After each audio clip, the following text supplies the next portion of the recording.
You're gonna have to deal with it, bud. There you go. Good boy.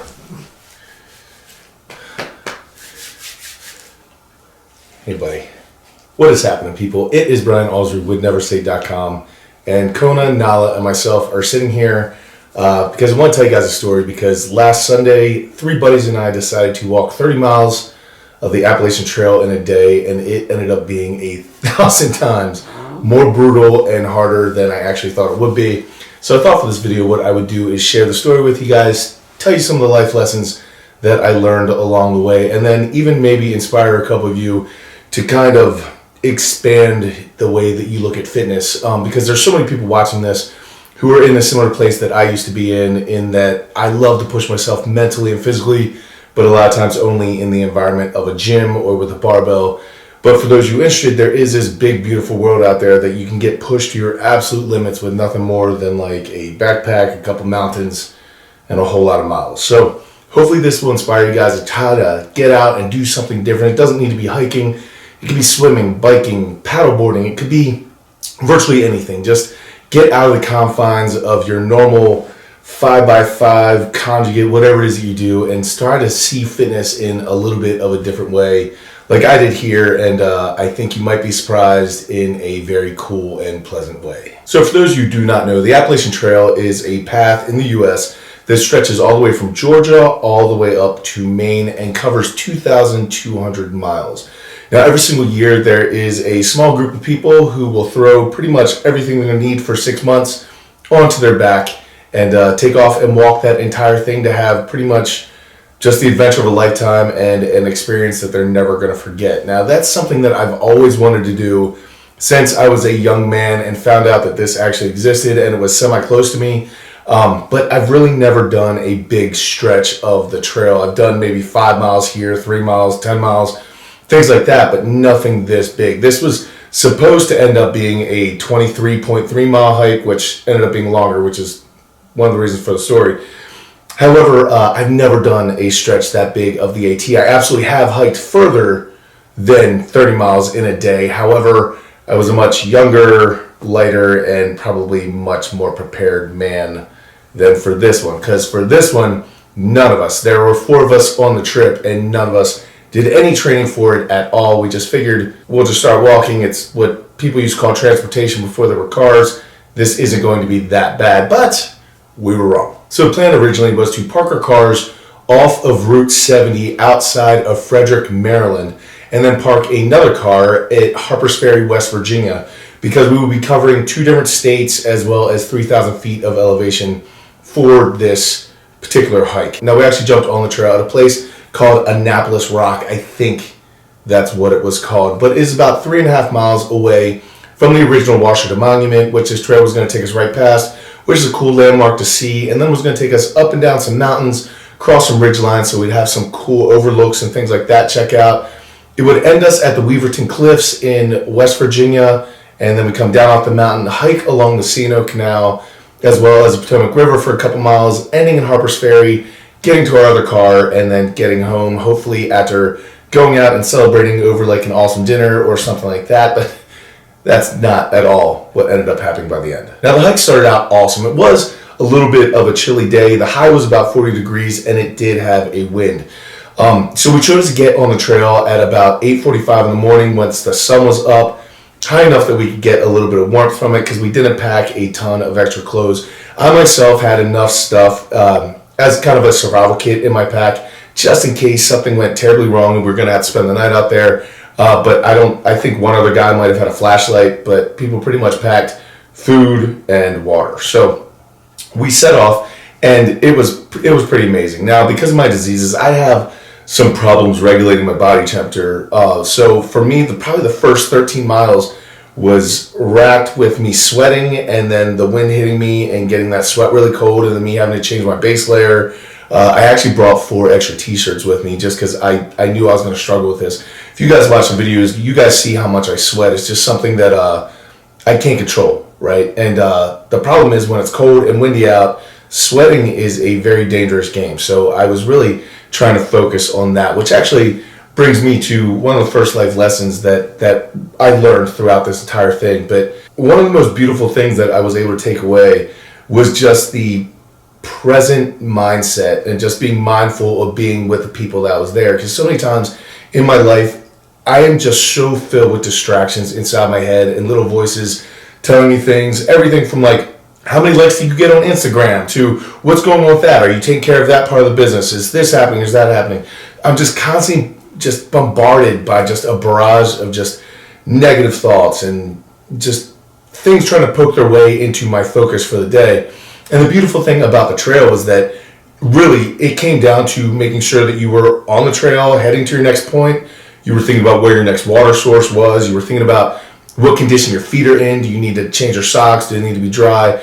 It all came down to just being right there at that time. And I was with 4 of my friends that I've been friends with literally for 32 years, every single one of them. And it was so cool to be completely present with those individuals. It's probably the most present that I've been with a group of people in a very, very long time, especially for an entire day like it was. So when I got off the trail the next day, although I was tired and beat up and everything else, I really missed that feeling of not having like just all this dumb stuff hitting me and making me think about things that really are important, because the important things just get overlooked. Another thing that I found absolutely beautiful was just being on a time schedule that didn't have anything to do with anyone else in the world.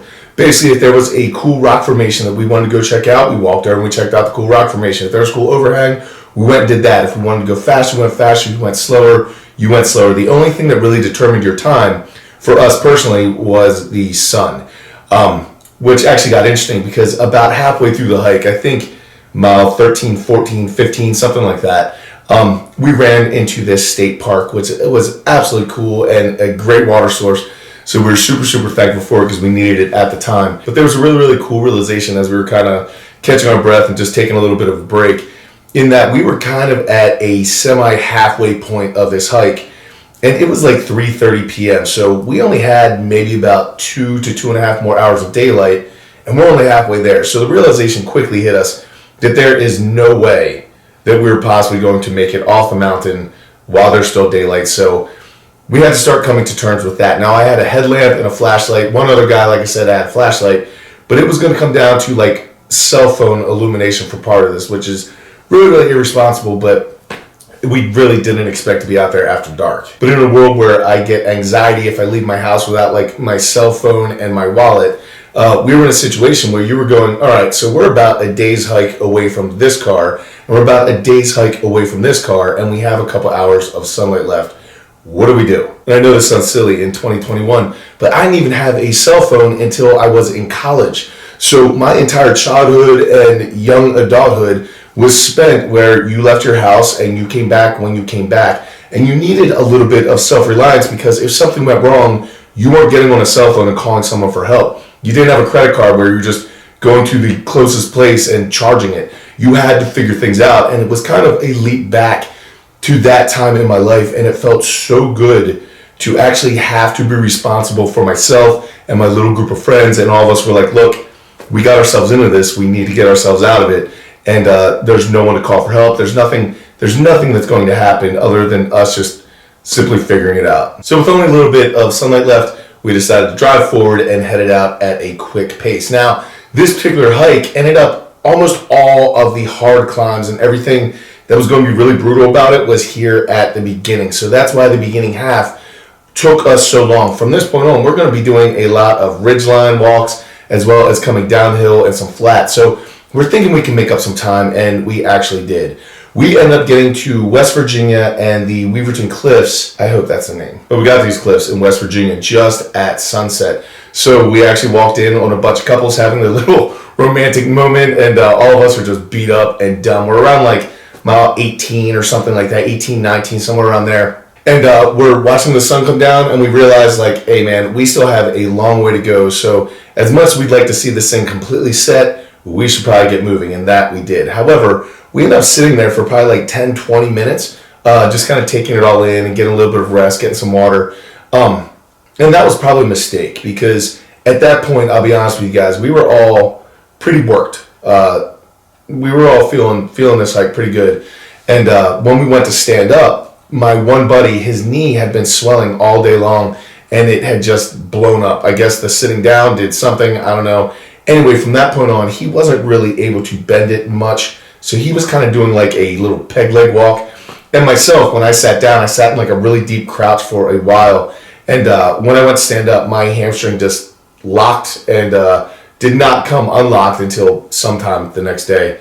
I actually thought maybe I had pulled it or done some sort of damage to it, but as it turns out, it was just pretty seized up, and so the rest of my hike was kind of a gimpy thing as well. Anyway, we have to get this peg leg dude down off this mountain, and the switchbacks, to be honest with you, are pretty sketchy, especially for a dude who's not walking without one walking stick. Like, he needs at least one walking stick. He's doing better with two. So we stuck him with one walking stick on this little tiny goat trail, kind of switchbacking back and forth, and eventually we got down to the bottom of the mountain just as we needed a little bit of cell phone illumination to help him at the very, very end. But once there, we knew that we were going to be going along the Potomac River as well as the C&O Canal for a couple of miles. And even though it was going to be dark, it was going to be a flat hike. Shouldn't be that bad. And the only regret about this at this point, I'm loving this because I realized that now we went from having a hike that we all kind of expected would be challenging, but we're all going to be done and kind of celebrate afterwards and then be like, cool, that was a cool story, whatever. However, I knew at this point, since we were in the dark, we still had many miles, we had a dude that was hurt. I was like, we just made ourselves a memory that we're not going to forget a long time. So I am stoked about everything that is going on at this point. Anyway, we start off hiking down next to this canal, and it's a very flat path, and we're not illuminating anything because the path is light enough. But the interesting thing was that there were these lights in the distance of this bridge that we're supposed to be getting to, and we see these lights thinking that's a bridge, and we just keep hiking and hiking and hiking, and those lights aren't getting any closer.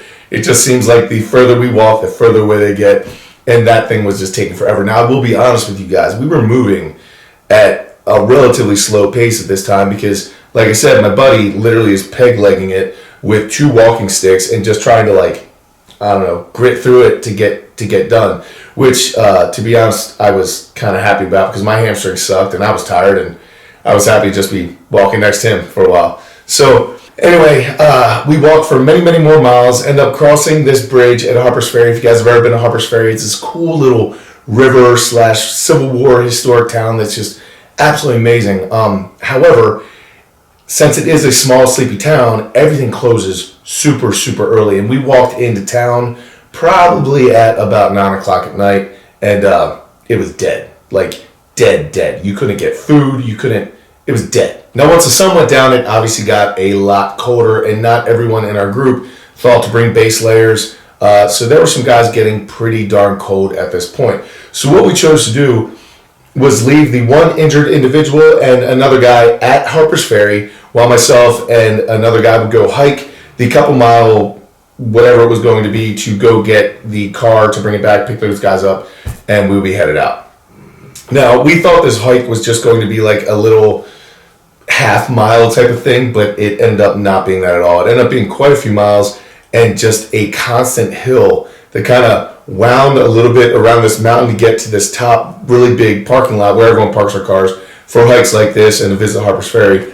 But it ended up just being a last little kick in the teeth for my buddy and I, just walking up literally a couple mile of hill to get to the car. And once you got to the car, man, it was such a relief. I've never been so happy to get to a car in my life because I was so cold at that point, pretty tired, hungry, just, it wasn't good, right? So we jumped in the car and we were going to drive back and go pick those guys up that we left at Harper's Ferry. However, they had gotten so cold that they were just like jackhammering. So they started walking along the road, figuring it would be better to be moving than just sitting still when they were that cold.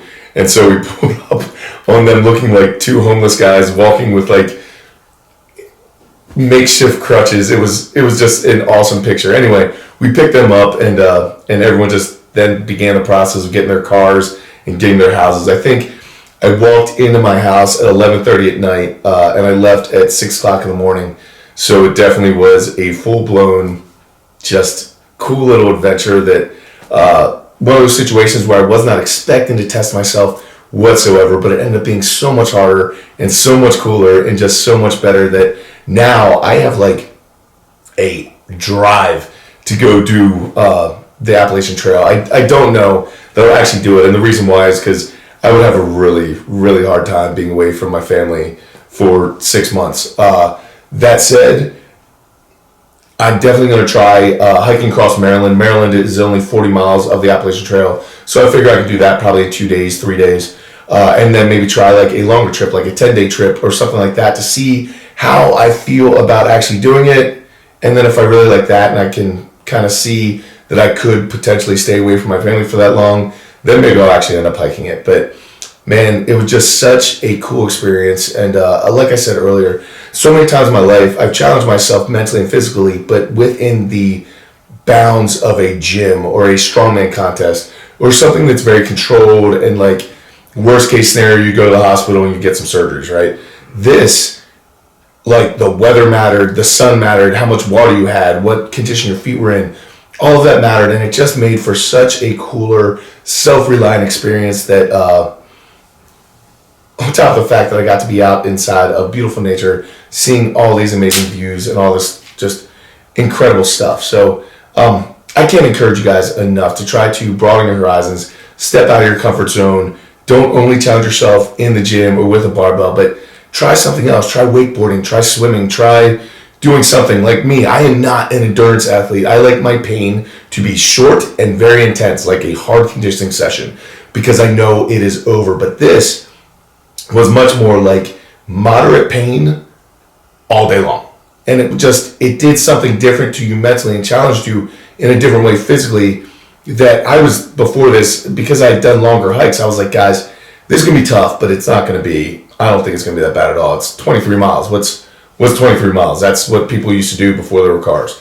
And then we did probably that first 13 miles that was just all climbing.